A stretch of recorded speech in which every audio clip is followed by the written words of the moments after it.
Dr. Simkoi states that more than half of 27 deaths reported September 5 to 6 in Sarawak were fully vaccinated. Most of the victims were aged above 60. Does this indicate waning immunity since the first batch of elderly in Sarawak got their second jab 4 months ago? Will you roll out booster jabs for elderly in Sarawak like what Israel is doing? Yeah, thank you. We had a long discussion this morning about Sarawak.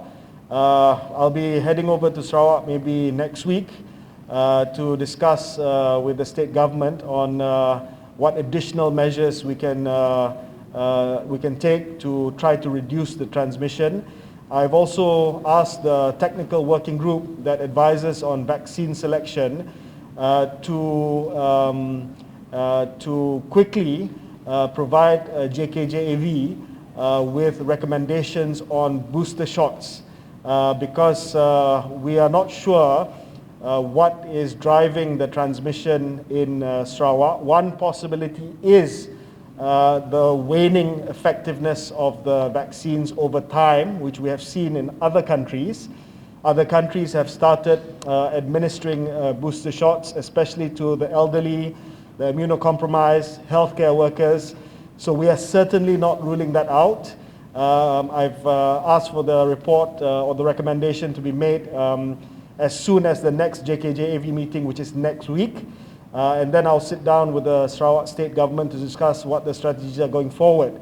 But I'd also like to add that Sarawak has taken the proactive step by starting yesterday of vaccinating the adolescent population, and they'll do so very quickly to ensure that the vaccination coverage of the total population increases. But of course, in terms of testing, tracing and isolation will be very important in Sarawak right now.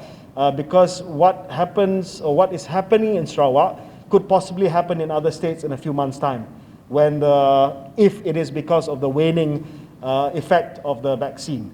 So we have to see what are the immediate measures that we can do to stop the increased rate of transmission in Sarawak, and use that as a playbook for other states which may encounter the similar situation. So other countries, you know, the best vaccination country at one time was Israel, and they started seeing cases rise after 8 months or so.